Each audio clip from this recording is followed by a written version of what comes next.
Accurate.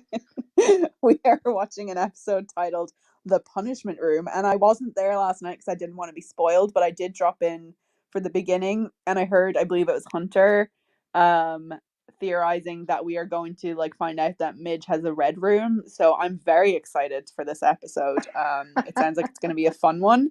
Um, I'm trying. It is rated 18 plus, and I don't tell me if it's been rated 18 plus before because I'm going to pretend that that's a new thing, so I can get through the episode like just waiting for the reveal. So I have my timer. If everyone is at 0 seconds of season 2 episode 3, I will go ahead and count us in. Okay, my remote would be very helpful to have. Okay, so Ready whenever you are, Lee. oh boy, yeah, it's tough being alive sometimes. That sounded so much worse than I meant it to. Oh, now why is the app offline? Why is it telling me the app is offline? Because you're Oh, supposed for the to, love of because you're ready to start. So of course it's not Of ready to course. start. So can you imagine if the app just crashed right now? I mean, I'm not Anna. So like obviously the app should not be trying to sabotage me because that only happens to Anna. So Anna is here though. Thank you, Anna. You're very correct. Stop, like just get out of my room. You're sabotaging my event. Look at you trying to kick us all off the couch and out of the room. I just want to watch alone. I'm trying to one by one just kick you out. Oh, I'm gonna stop now because I'm gonna sound like I'm actually being mean at some point. Okay, so on 3, 1, 2, 3. I shouldn't have pressed play because I was 2 seconds ahead. I'll be fine. I'll survive. Oh, it's interesting. Mine's rated 16 plus. Oh, they must be like really concerned about the teenage Europeans. Which is so backwards, I can't even tell you. I know. I love comical socks. I have an actual set of socks sitting beside me that are in a little mini pizza box because they have pizzas on them and they were rolled up to look like pizza when they were bought.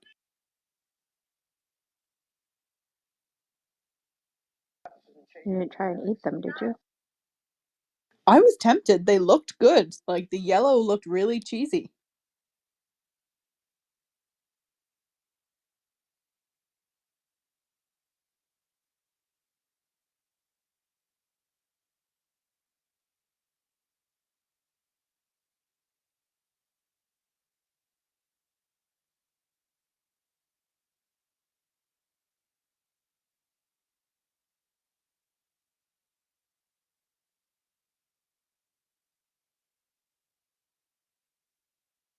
I just realized I didn't give any sort of preamble because you all kind of just generally know. But I think the only important thing to say is if we have our chatter about mid-level because some of us are watching for the first time.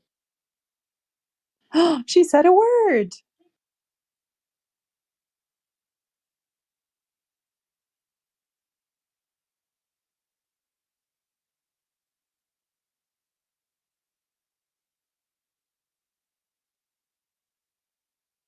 Oh, there are 1,000,000% those people in the world who get annoyed when people use the word literally. I've encountered many because I love the word literally.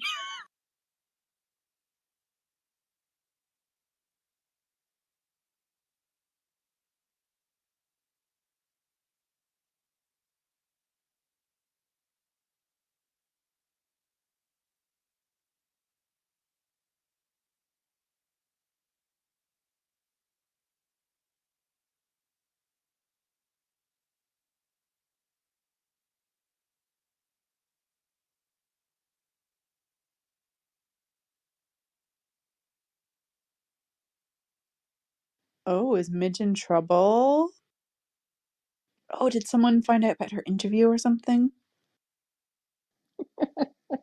You don't want us to answer these questions, right? Oh no. I just need you all to know what's going on in my head 24/7. That's a little scary, Lee.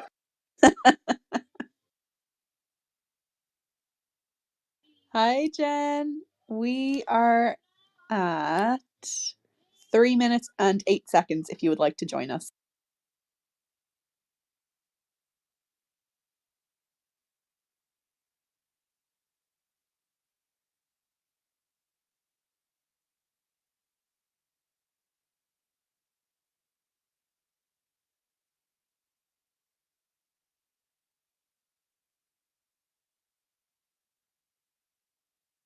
Did she just say face masks? Did she just say She face did. masks? She did. Oh no. Oh, I'm having palpitations.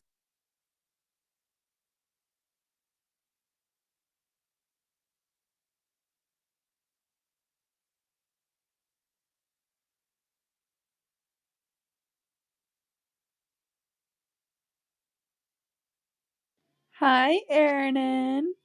We are at 4 minutes and 2 seconds if you would like to join us.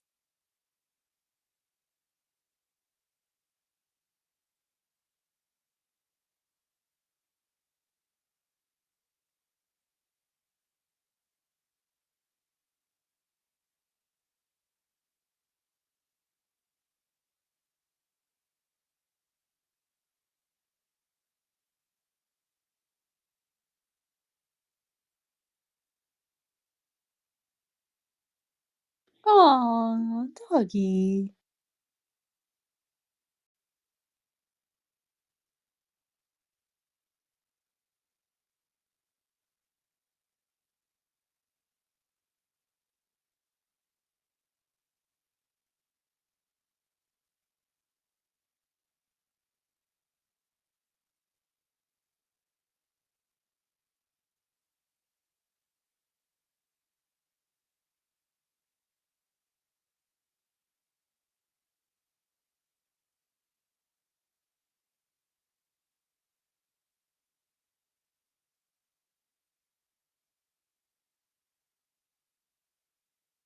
Oh, I'm kind of excited to see Midge help someone plan a wedding.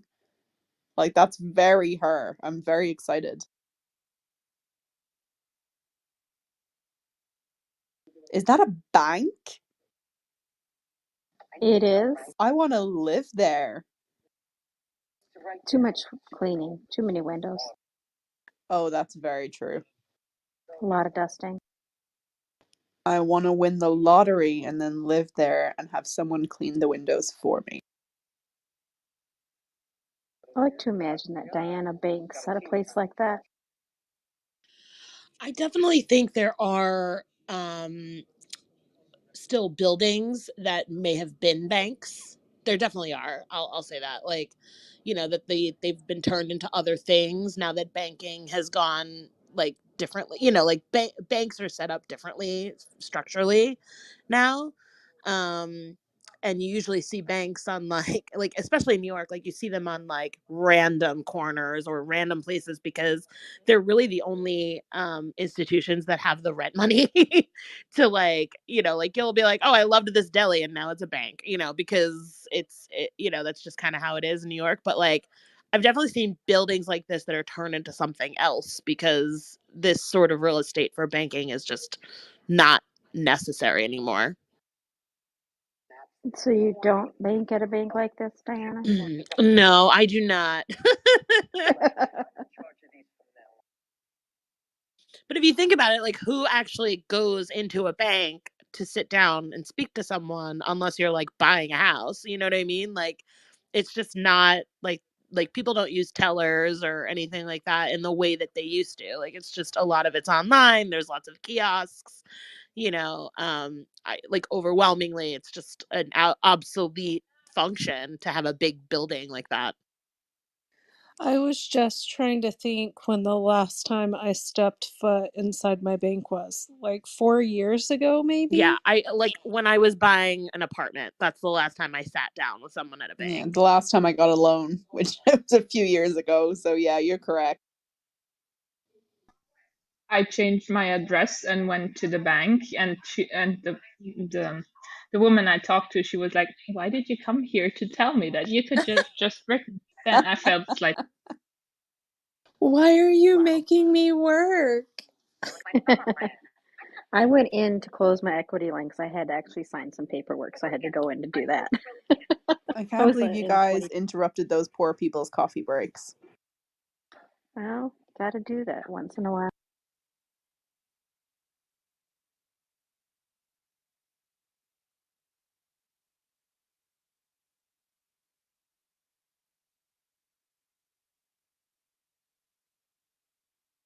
Can I be honest and say that if a woman came up to me and like took the perfumes I was smelling away and put them back, I would probably think she was I crazy. would Oh deck yeah. her. I was Absolutely. just going to say, And I was just kind of, this kind of extends onto the privilege and entitlement that I say Midge has. And I wonder how she has friends at that job, because she just kind of went up to all of them and essentially said they were doing their job wrong. Well, she just wants to be back on the makeup counter, so she's trying to prove she can still do it, I think. But I would still think she was crazy. Oh, there's that dress I like again. I also think That's with the very makeup counter, scandalous. oh yeah, for sure. I was just gonna say with the makeup counter, it's like she can't help herself. Like this is like her element. She can't like walk by without saying like, no, you're doing it wrong. You know, like that's just who she is.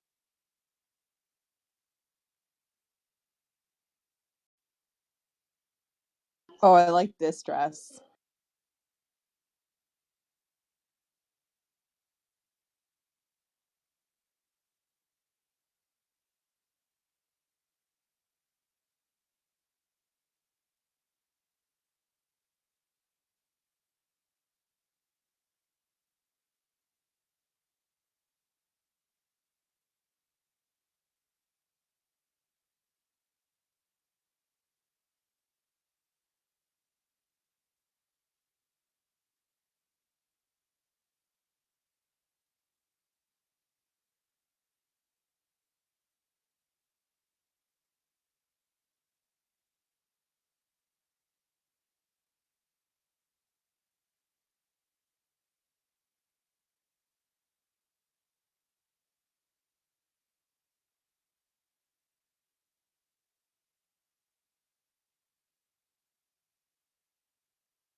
I don't know why. I didn't think that was the gaslight at first. I suppose the framing, I just didn't recognize it.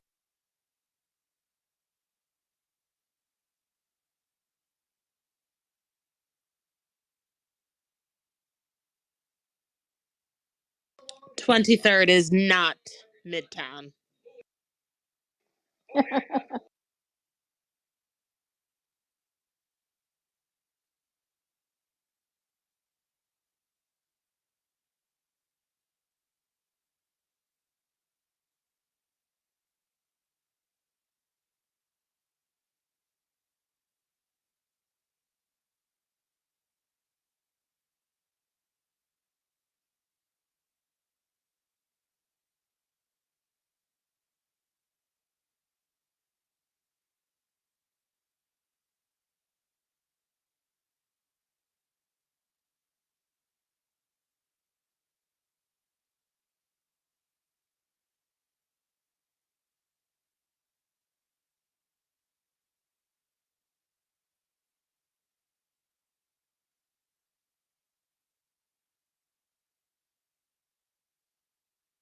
Where would you fit a family in her apartment?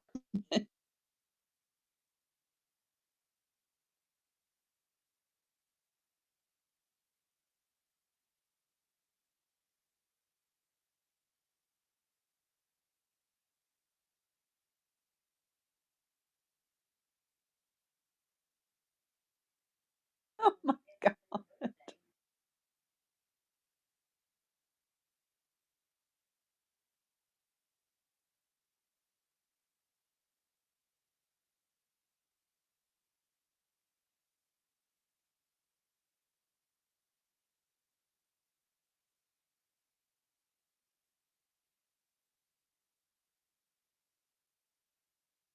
Oh, Jesus. I love her reaction. Oh my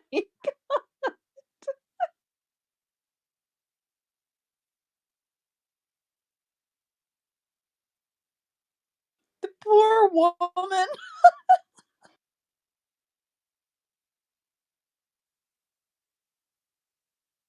Aww. I think that's how they all fit. They all sit in a different spot. I want to see them sleep now. Yes, where do they all sleep? Maybe they sleep in shifts. Did she call her grandma because they're actually related, or like more affectionately?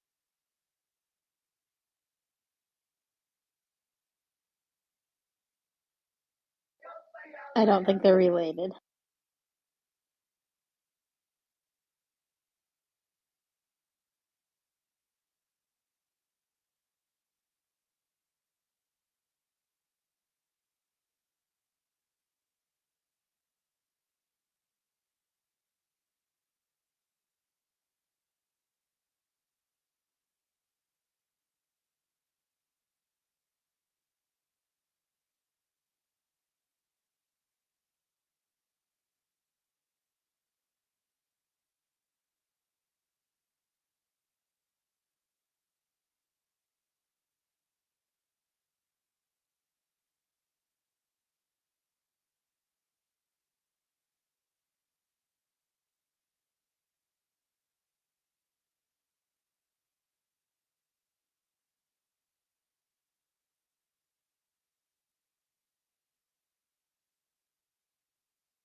So did he not take up the job with the other place?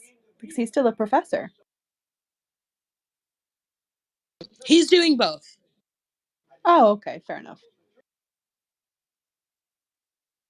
Yeah, in the conversation that he was talking about his fancy socks, and then he talked about the slacks, and he talked about like changing in the cab. That would have been on the way to Bell Labs.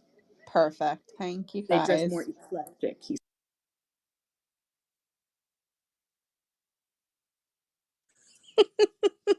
The reaction. I love the fact that they both collapsed.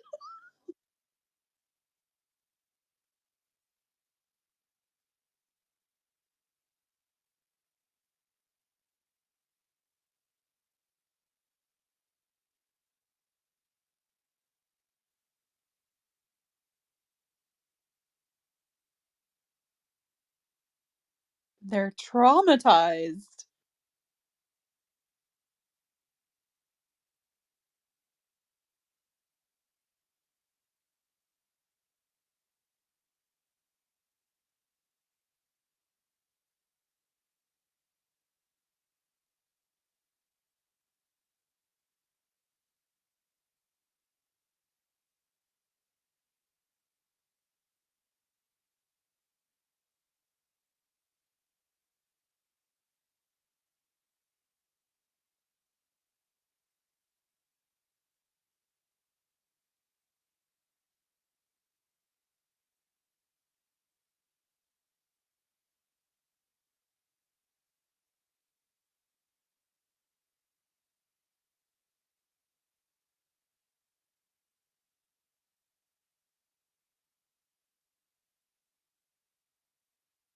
Oh my god.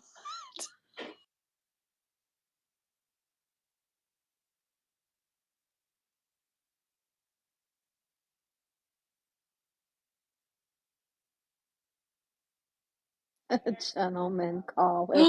Joel has a boyfriend.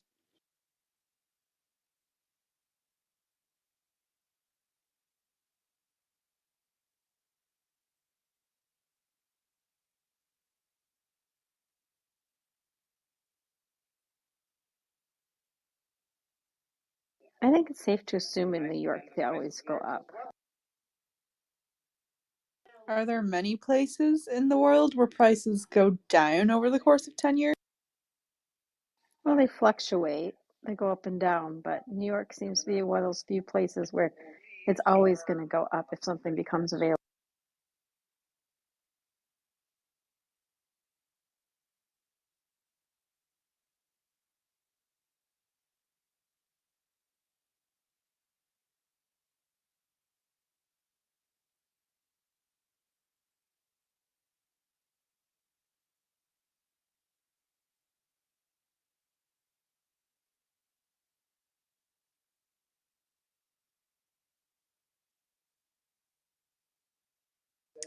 I'm going to punch him. Joel? The other guy, but I mean, if Joel's in the vicinity.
So I didn't watch much of the episode last night because I hadn't watched the previous episode that you guys had watched on Saturday. So after the event, I watched both episodes again. And there's a shot in this one where you see the ceiling and the paint is peeling, and I think that adds to the realistic sense of this being like a church basement. Like I could have been in this room at one point in my life. Like that's how realistic it is. You probably were in that room, Regina. Man, our church basement is incredibly, like, ridiculously nice. Like, it does not look like this. It's very bougie and, like, posh. You have one of those newer churches, Kendra, that they've been No, building. it is very, very old. Most church basements I've been in have been kind of drab looking, but I have been in a couple nice ones, but they were newer places, not old ones. Like where they had really nice lighting, pot lighting and stuff, like up in the ceilings. I have to say, Regina, I agree that like I've definitely been in a room like this. I'm almost sure like I was an altar server, and I'm pretty sure if you like plucked it out of my memory, the room that like we all got ready in looked like it was a carbon copy of this room.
Joel's parents are hilarious.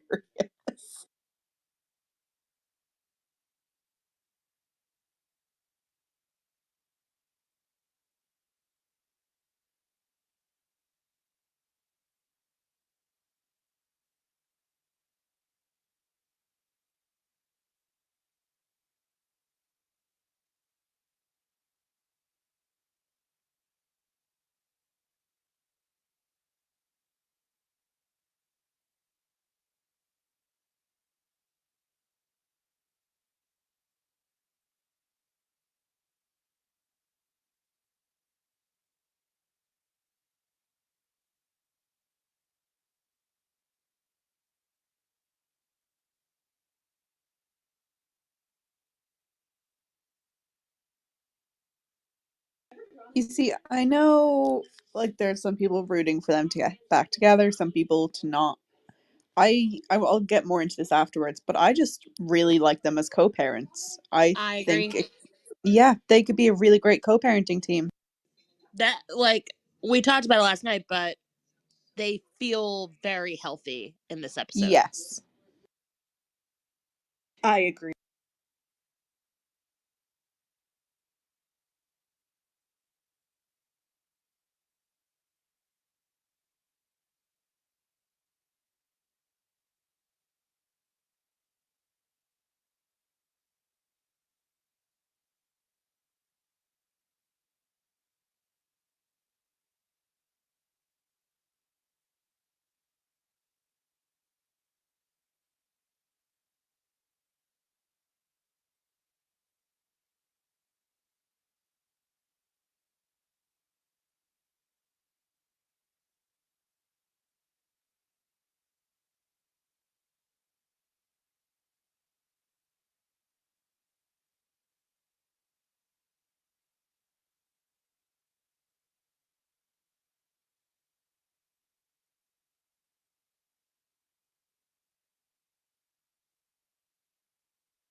So she just depressed everyone.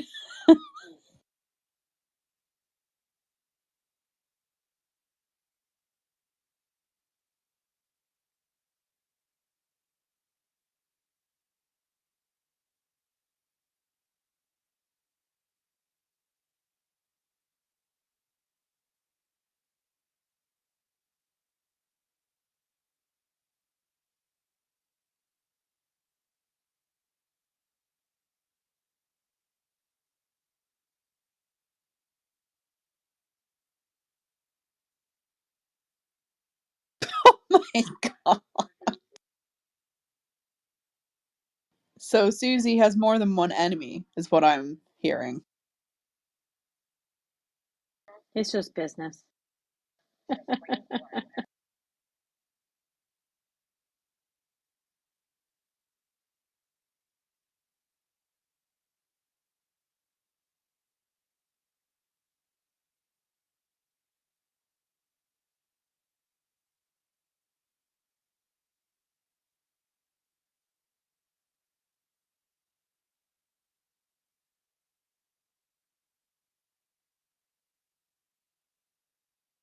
Susie looks so tiny in this booth. I went Unrelated. Oh, I go went ahead. to Oh, I was just gonna say I went to the Paley Center in New York last year or 2 years ago at this point. I forget with the pandemic. And they had like a whole Maisel you know, exhibition where you could like put yourself in all of the scenes, and they had a booth like this. So I definitely have a picture of myself in this booth somewhere that I have to Amazing. find. I was just gonna say, unrelated. I watched this episode at like 2 or 3 in the morning, and I was just dreaming about a nice deli sandwich. Like I was so jealous of them in this scene because I was so hungry. Same. It's like that deli sandwich looks great. I want French fries and onion rings and like a burger. I Can mean that someone pickle. Oh my god! Don't even get me. in post, can someone remind me to ask a question related to delis in New York, please? Because I don't want to get into it in the middle of the episode, but I do have a question. Sure. Thank you.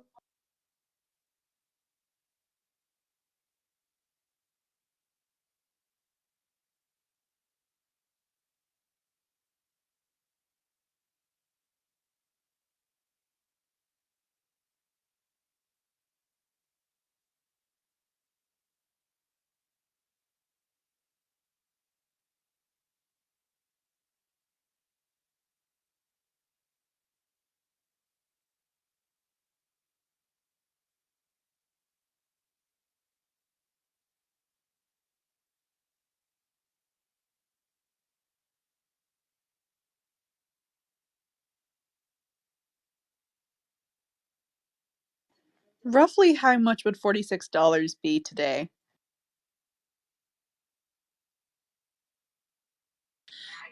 I don't know. I think we have to look that up. It's got to be like at least 150 bucks. That's my guess. Something substantial.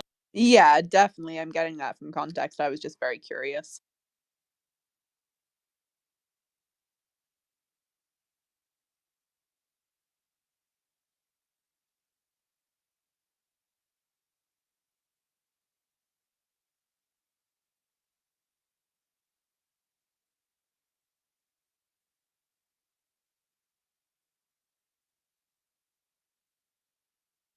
Google says that would be about $441 today. So yeah, that would be Wow.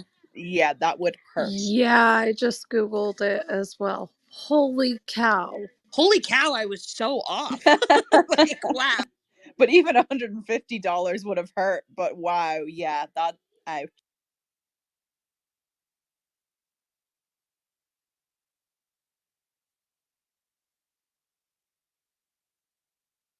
By comparison, I know at this time you could go see like a Broadway show if you were a vet for a nickel. So, Wow. yeah, like that was like a, if you had fought in the war, you could go for a nickel.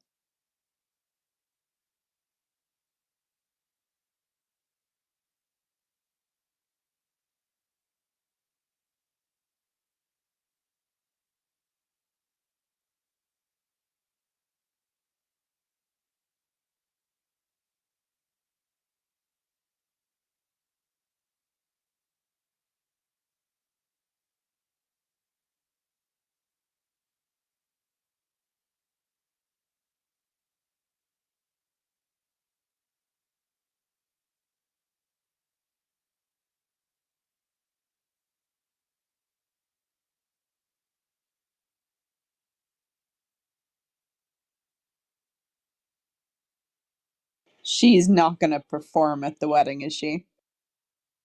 Well, that Are champagne you does look like a microphone. are you sure you want to ask that question? No, I'm not.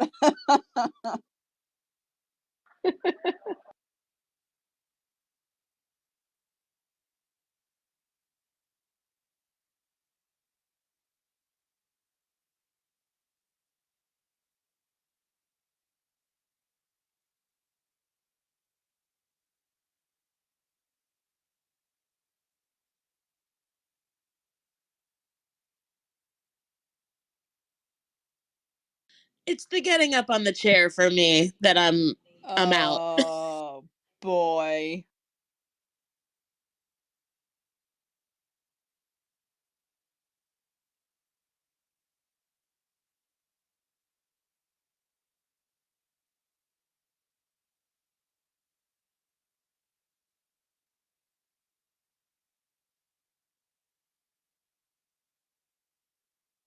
Can you imagine having a friend who, all of your parties at your wedding, anytime you went out to a bar, just started getting up on chairs and tables and just performing? That would be so obnoxious.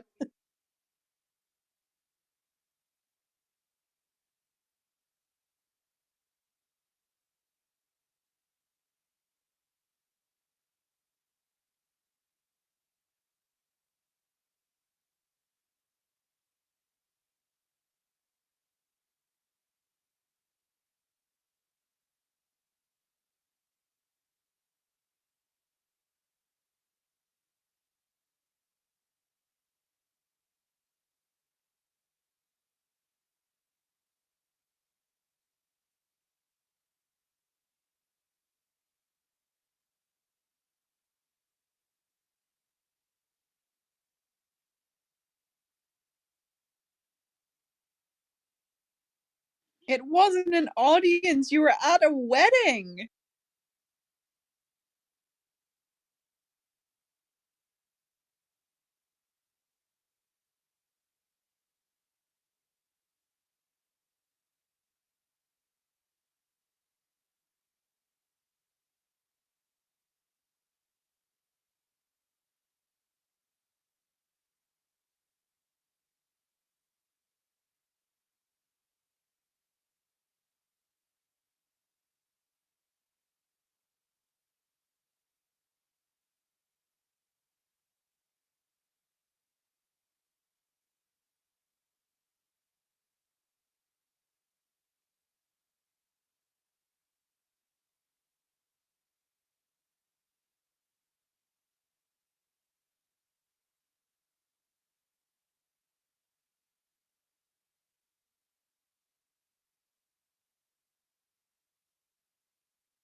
So that's where Midge gets the entitlement from.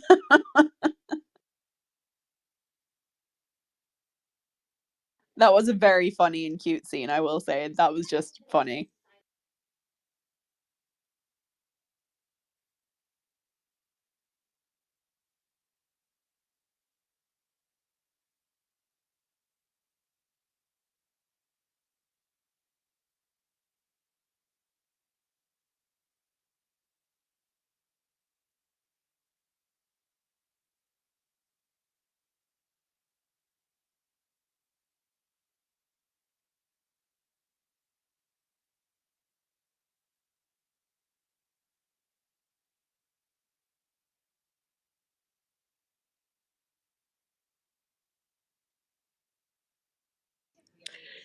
Does she remember that saying the shrimp and the egg rolls was like a really big deal?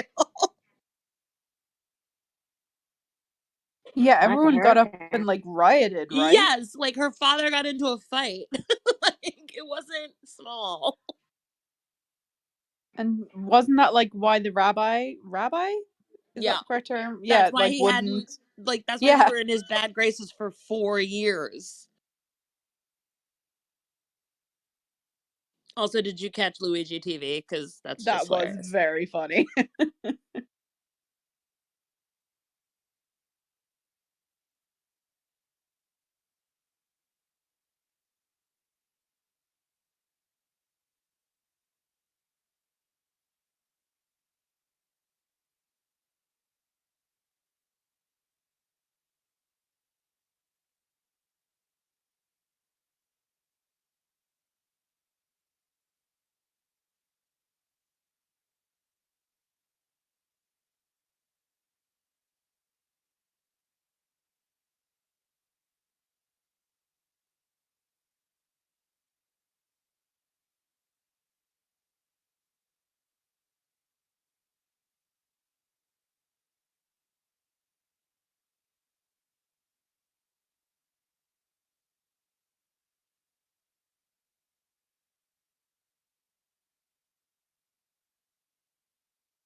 When I was a kid, I had these grand dreams about being a switchboard operator, and I was devastated when my grandparents told me those don't exist anymore.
Look at the little record shop cat. Oh, I want to live there. I believe that's real. Oh my god. I'm gonna have to find out the name of this place, and It's whenever I get over to New York, that's where I'm going it's first. Music In, and it still exists as far as I know. Oh, please tell me the cat's still alive. Because if I get there and the cat isn't there, I'm gonna have a nervous breakdown. The place was still there as of a couple of years ago. I mean, post pandemic, I don't know, but it was there. I used to pass it every day.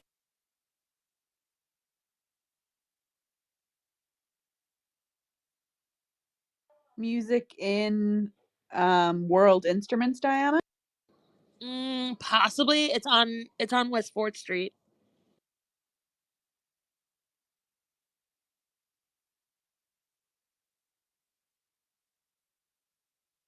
Yes, that's the one, but also this is currently hilarious. Amazing. I love that they like know they've been caught.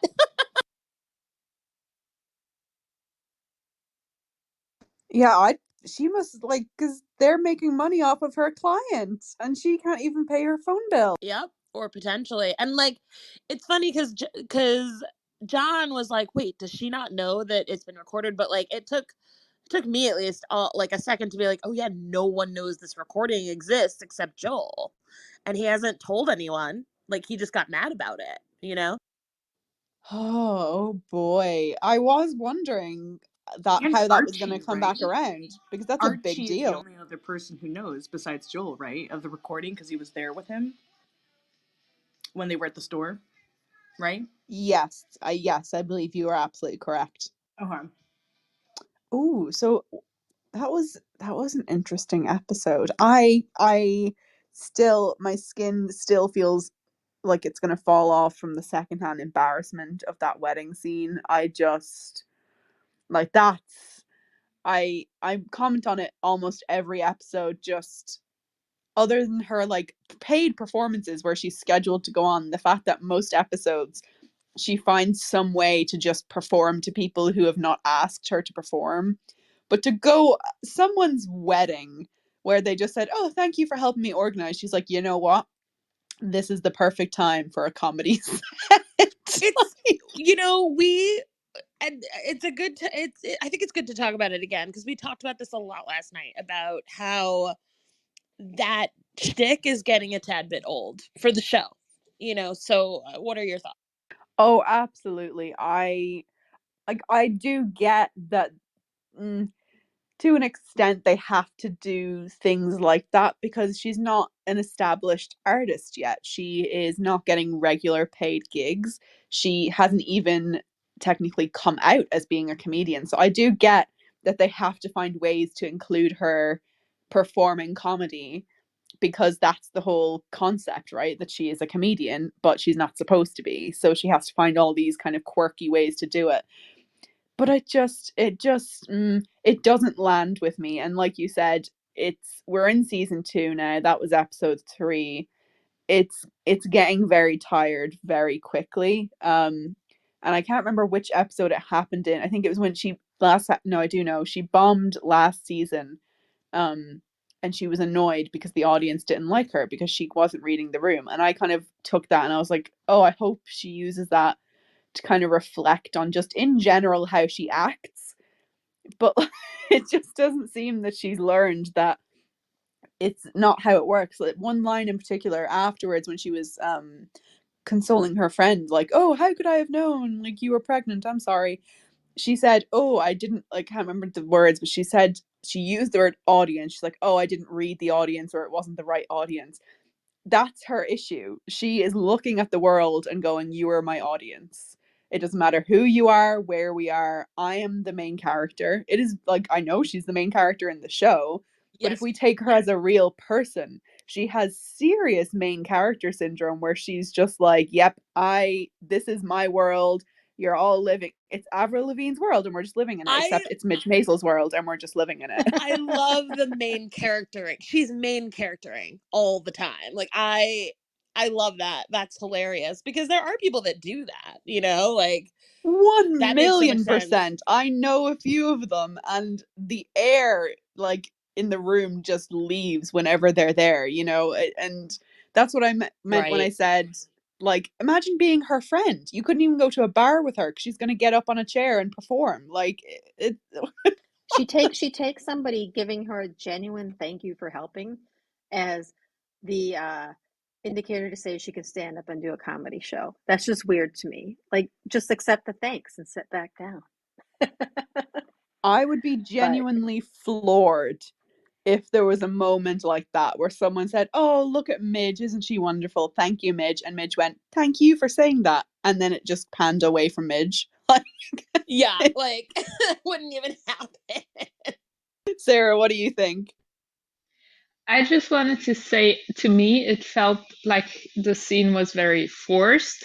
I listened to the yes, recording from last week when you were talking about well, what happened there. Um, I'm blanking right now. Hang on a second. the Oh Paris yeah, it stuff. felt exactly. It felt very forced the way she ended up on stage in Paris, and to me, it felt similar in this case because the applause they gave her when Mary thanked her, it was just far too long and for me very unrealistic.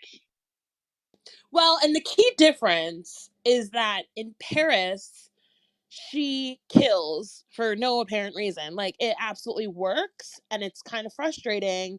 At least in this episode, she does not win the day. Like, everything that she does in that scene is met with the exact type of um disdain that it should. So I mean, at the very least, like, she's sort of getting a punishment for it.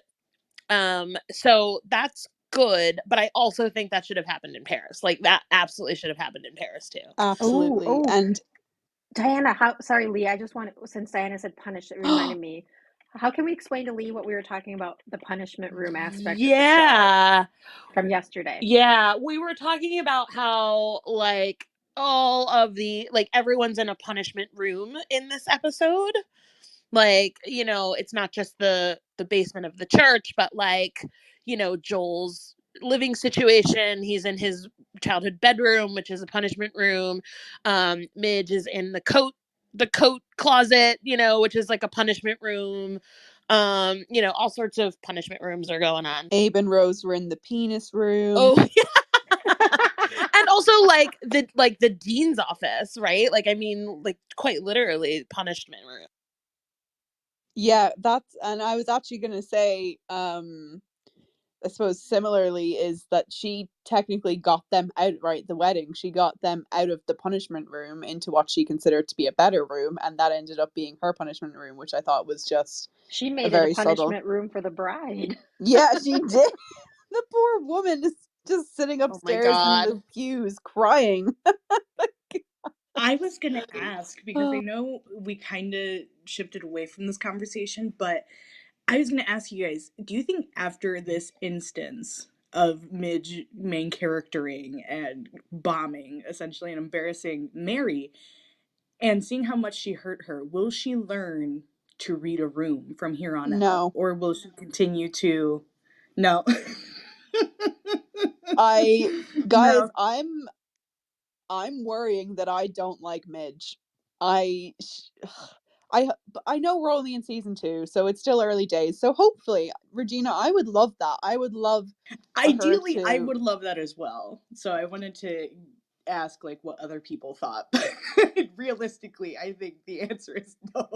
I Well, that feel would be ideal character development. Would be like this person who, like, we talked a lot last night about, like, what stand-up comedy is, and I brought up the fact that, like, you have funny people. Like, there are people who are funny, and then there are people who do stand-up, and it's not necessarily the same person, right? There are comedians that write, there are comedians that do improv, there are comedians that do stand-up, there are comedians that are just funny in their everyday life, the way they talk, the way they write, the way they speak. You can't always be all of those things. And the problem with Midge is that she hasn't harnessed the craft. Like, yeah, she could walk into a room, her own wedding, a party, and be really funny, but that doesn't a stand-up comedian make. And so the problem with Midge is that I think it's actually a problem with the show, is that we're not showing a comedian honing the craft in the way that I would prefer. You know what I mean? Like, yes, this is a really good scene in which she, like, quote unquote bombs, but she wasn't doing a stand-up routine. Like, she wasn't supposed to be. Like, it's not like her friend was like, hey, like, I want to hire you as the entertainment for my wedding. That would be different. And then it would be a job. And then it would be like, okay, like, what am I gonna, she doesn't put any thought into it. And that's the thing that's really frustrating, is because we're getting the scenes where she is putting thought into it, where they're trying to move uptown, they're trying to move to midtown clubs and honing those jokes and honing the routine and honing the tight 10 or whatever it is. But she consistently is doing these other, you're right, like you said, like, when she's like, oh, I couldn't read the audience. Like, well, it wasn't an audience, it was a party for your friend. Like, that, there's a difference. absolutely. Sorry, Chris, go ahead. I was just gonna ramble a bit, so you tell me what No, you're gonna. I was just gonna say exactly what it is. It's like she turns everything, because is going off the cuff half the time, and then the other time other stuff she's prepared. And it's like when she doesn't prepare very well, she bombs big time because she doesn't know how to read her audience, kind of thing. So I don't know. I don't know. Sometimes you like shows where you don't like the main characters, Lee. Or sometimes Chris likes shows where she doesn't always like Oh, the main character. definitely. Like, I think it's very possible to enjoy any story and not necessarily like I grew up in the trenches of Tumblr, so I know all about people who fucking love villains. Like, they love villain stories, and so The trenches of Tumblr. Oh I my grew up god. in the trenches of I was there tumblr.com. at one point. So I know all about people who glorify villains because they prefer stories about people who aren't great people. So if Midge Maisel turns out to just be like this really villainous character, maybe, instead of learning from this, maybe she's going to go, you know what? You are all my audience and you should just be grateful to listen to me, which is essentially what she's already doing. But she's just going to take it to the next level. Like, she's going to, like, I don't know, start like shooting people if they don't like what she's saying. Or maybe I heard John say last night, maybe we go into horror with this show. I can see that happening very, very easily. Very easily I can see Midge becoming a villain. Okay, Yeah, unrelated for just a second, but Regina. I oh my god. So I told you guys I was watching this episode around like 2 or 3 in the morning, and the scene in the New York deli, like my mouth was watering because I was so hungry. And I was like, that sandwich looks great. And so I tweeted something, joking, as I always do. And I said, every time I watch The Marvelous Mrs. Maisel and there's a scene inside a New York deli, my mouth starts watering because I would kill for a nice deli sandwich. And the official Marvelous Mrs. Maisel Twitter account liked my tweet and sent me a reply. Oh my god, what did they say? They said the things we would do for pastrami on rye from the stage deli. And it's a gif of Susie eating and it says, God so good. Oh, I love that I so much. I don't know. Wow. I can't handle this sudden fame. I'm kidding. But I just thought it Regina, was your so funny. head, it's expanding. I can see it from over here. I just thought it was so funny and I just needed to share it with you guys. Like something I just tweeted like off the cuff, very jokingly, to the wall, just getting this attention. It's funny. Sorry. No, don't be sorry. Thank you for telling us that. So Oh now my god. you need to just like get in with them. I don't know what we can gain from them, but like you need to just continue to befriend the official Maisel account, and I don't know, maybe we can get some, maybe maybe they'll give you like a deli voucher or something. Oh, you think? Oh, now See if they can that get you a Chicago deli voucher that though, would be true. because it Actually, might expire before you get to New York these days with the pandemic. I'll book the flight to New York for the No, voucher. I just mean with the pandemic, you just never know what's going to be Yeah. open and not open. I would do some things for a nice deli sandwich. New Actually, York deli.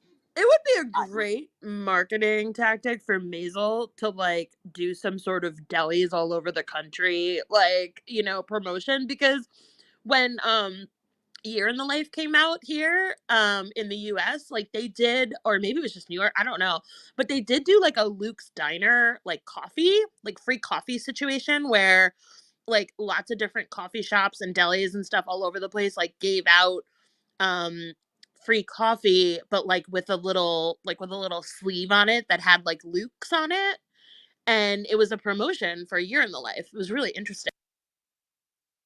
I don't drink coffee, so I didn't see that, but I imagine they must have done I that all across the country. I can actually get you guys pictures of that because when that happened, I was once again in the trenches of Tumblr running my blog for Gilmore Girls.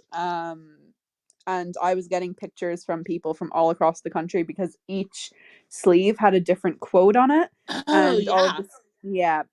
So depending like where you were or which cup of coffee you got, so we were kind of gathering the images to see if we could get all of them because like they didn't tell you how many quotes were going to be on these things. So it was just all of these people sending me their pictures and like pictures of the staff wearing their flannel and their backwards baseball caps and like the pictures on the wall saying no cell phones. And so I was all it was a really cool. I actually think there were some places outside of America. I'll have to double check that, but I think there were a few. I don't think there were many, but there were definitely a few, I think. Probably Canada for sure. So on the line of delis, Lee, what did you want to know about New York delis? Oh yeah. Oh, yes. Thank you for reminding me. This actually, Nancy, I know you were kind of not sure if you're going to be able to come up because you're half at work, but if you can, you might even be able to provide some context to this as well, I think. So, if anyone here has seen, this is going to sound really random, but if anyone here has seen New Girl, there is an episode of New Girl where the whole kind of gang go to New York because one of them is from New York and he's a Jewish person from New York. And there's this whole scene where one of them who went with him has to go to the deli for him. And apparently it's like a war zone because it's like a Jewish deli, and that's what they keep telling her, like you're gonna get murdered. Why is that a trope? Is what Because so it really is. Okay, that I'm glad that wasn't just falsified because because I have no idea about that. So I was like, No, why it's specifically because it's a Jewish deli is she gonna get murdered? it's an exaggerated, like I remember that. It's an exaggerated sort of Carnegie Deli situation. Like, you know, Carnegie Deli or like Katz's Deli downtown too, like when it was open. You know, there's just like there's a lot going on. So like you kind of need to, it's like the way you order, you know, you need to like I remember going there for the first time and I was like, I'm not overwhelmed. I don't even know like what like I have to get a knish over here and my sandwich over there. Like I don't know what to do. Like it was just very funny. But it's just because there's so many different things that you can order. You have to like order it a particular way or in a particular order. Um and everyone who goes there, it's kind of like they all know the drill. So like if you're a newbie and you go in, you're like very overwhelmed with like what do I do? Is that fair to say, Nancy? I can confirm I that think because so, I went to but I Katz's don't Deli really when we were in New remember York. that. I mean, I was thinking maybe also because sometimes people get, lost in New York if they're not familiar, and if they wander too far away or stray too far away too. That was like I wasn't really aware of anything of ordering in a Jewish deli. We went to Cat's Deli when Jason and I went there, and it was overwhelming because we'd never been in there before.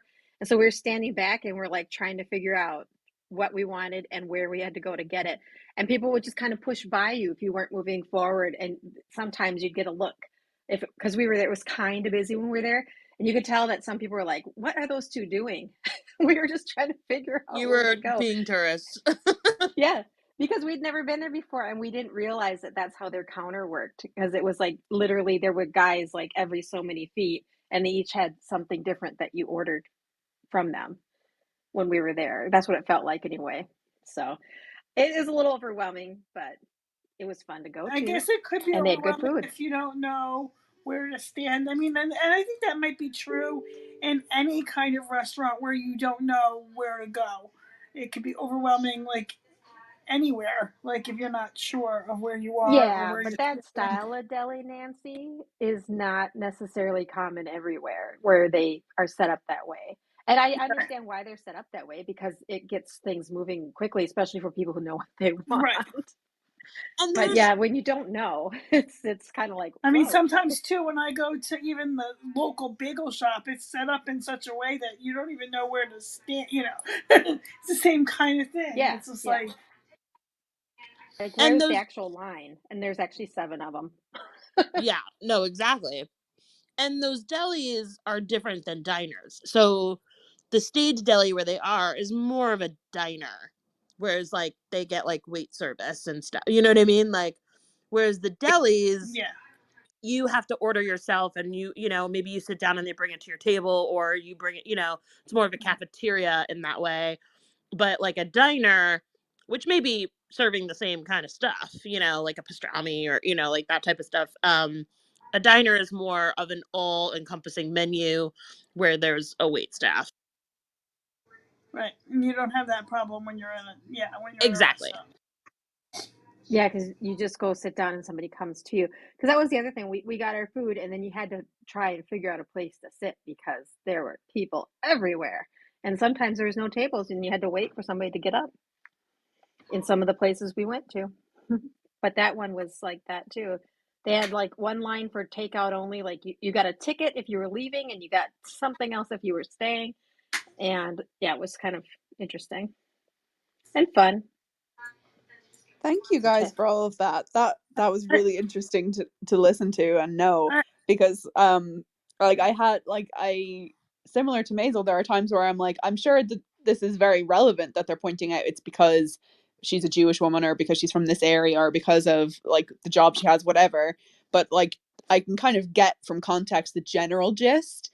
But things like that, like I've seen that episode of New Girls many times, and I'd never really got why, like, not just a New York deli, but a Jewish New York deli. I was like, why is it so important that that's what we know? So it's very interesting to know all of that. And just on the kind of topic of knowledge, Nancy, I know you were saying about the prayers or the blessing There's that a Midge. prayer. There's Yes. there's a prayer in the scene where Midge is talking to the priest, and he's like, "Well, let's say a prayer for Bill. You know, her Bill, Mary's Bill." And the prayer she picks is called the Mishiberach, which is a prayer of healing. And so I find that very comforting too, because you say it when you're wishing somebody well or when somebody's sick, and that's when you say that prayer when somebody is not feeling well in body, mind, and spirit. To give them comfort in their in their illness or whatever. It's not necessarily a physical illness, but Hardship. to give them comfort. Thank you for that, I Nancy. just That's wanted really to nice to mention that. know. And it's like there's a really pretty. I can post it later on Discord. Like there's a really pretty song, the Mishimira song. So it's really pretty. Oh, yes, please. It's like longer than that one line that they say in the. So they can't say everything, obviously. Yeah, but Otherwise, the show. that's amazing. Thank you so much. You see, guys, I love these events. I love getting together with all of you and getting all of the different perspectives and discussing these things in depth.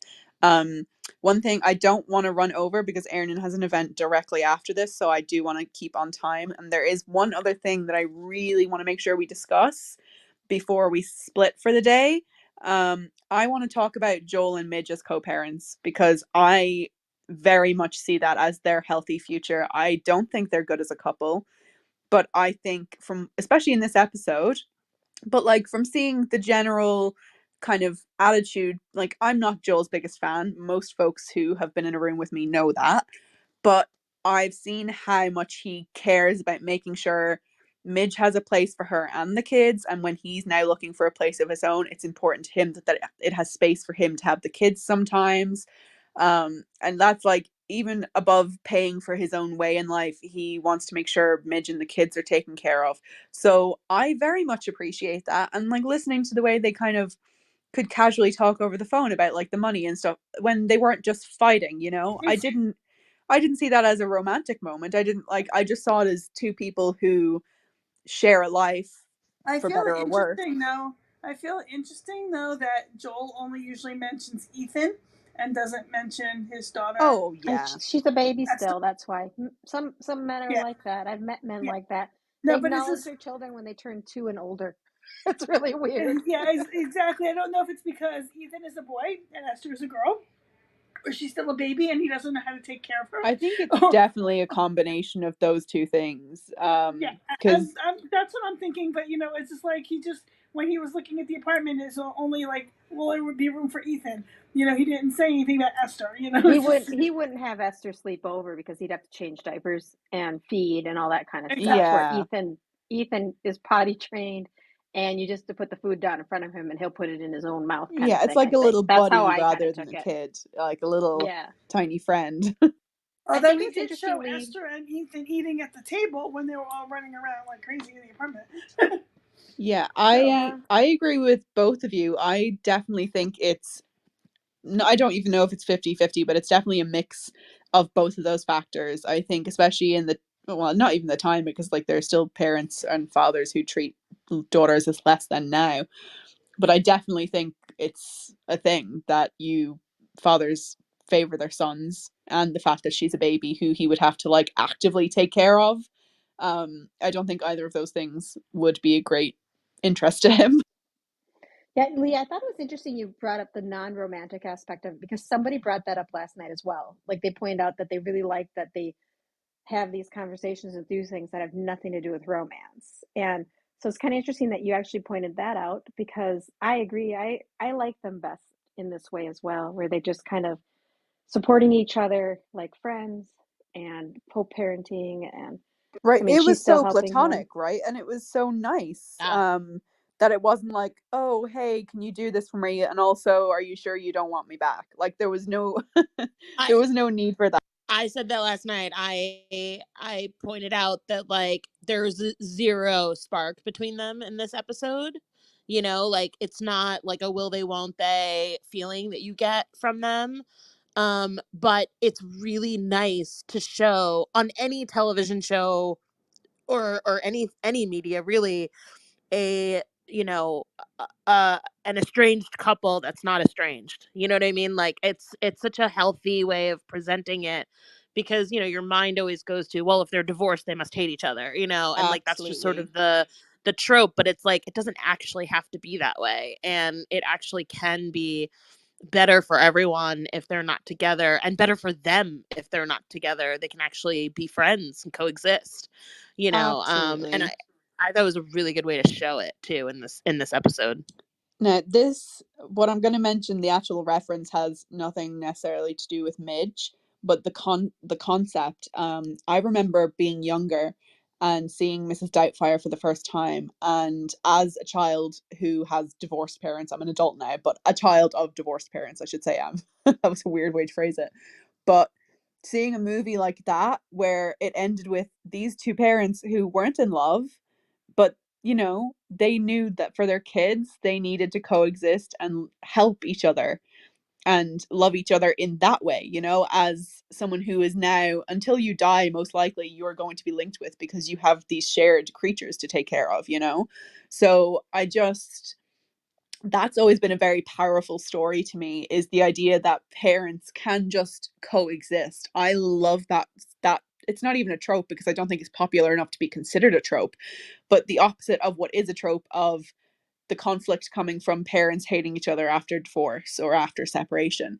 So I would love that. I can't say at this point if I think that's going to be the reality, but I think, like, I know John especially loves the idea of the full circleness of those two discovering each, like, themselves as individuals, and then like coming to the realization that they didn't even know each other to begin with, and now they can know each other and fall in love again. And that's a completely valid want for the story. I completely understand.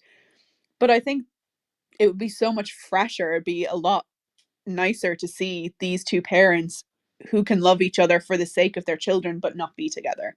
So I really hope that continues, because I really don't need the drama. I don't need the kind of fights in the street about, let me come home. No, I don't want you to come home. I'm a comedian. I don't care about it. I really don't. So I'm glad that I'm not the only one who's kind of rooting for healthy co-parenting, because it's definitely not the romantic kind of like thing that would, I think a lot of us would root for. Like, I watch a lot of shows and I root for the underdog. I love a good romantic storyline. So the fact that I'm just like, no, you two just be parents and it'll be great. I would thoroughly enjoy you both better if you can show me you can be healthy co-parents. Don't Yeah, forget I the mean, harvest, guys. Sorry oh, to Yes, whoops, get yeah, your kernels. totally, almost forgot.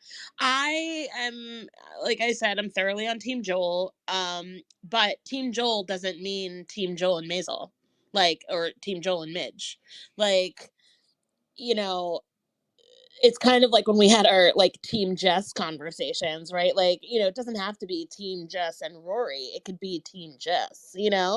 So that's kind of where I'm sitting with it, is that like I don't need them to be together.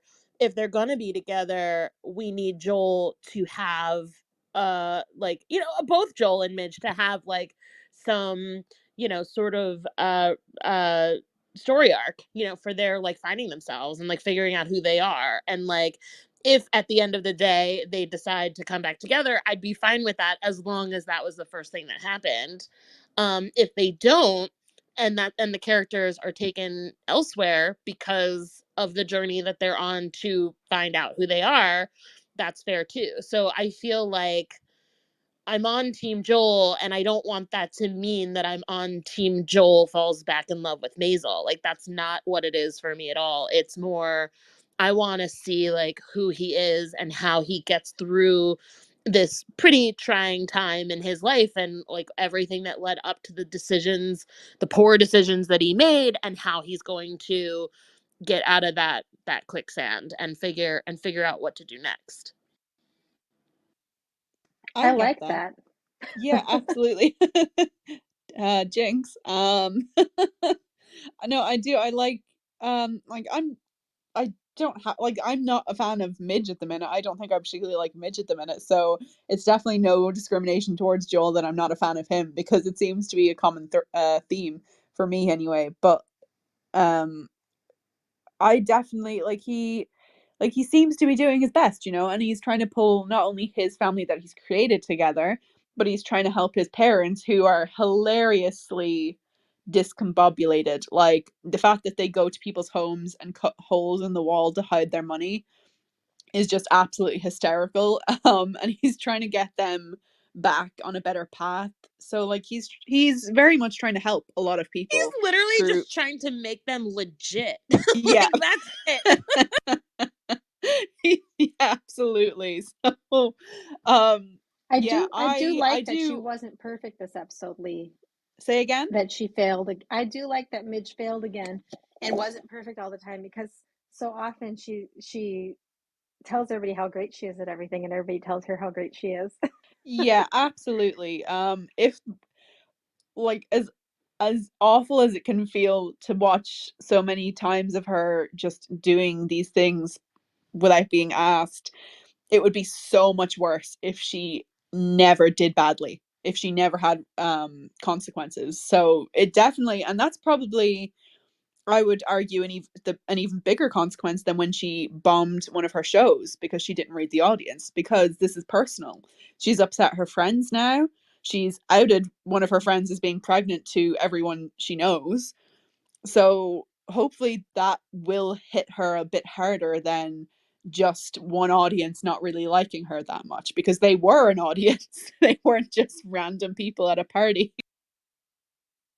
Yep. Yeah, I mean, if the story arc for Joel is that no one really appreciates him, doesn't know what he is, or doesn't know what he does, and like he's just pushing paper around at his job, and like he's sort of invisible and needs to figure out a way to be visible. I think the story arc for Midge is sort of the inverse of that, is that she's so visible that she never makes any mistakes. And like maybe it would be great for her to make some mistakes that like definitely change her, Like that would be great. Yeah. Absolutely.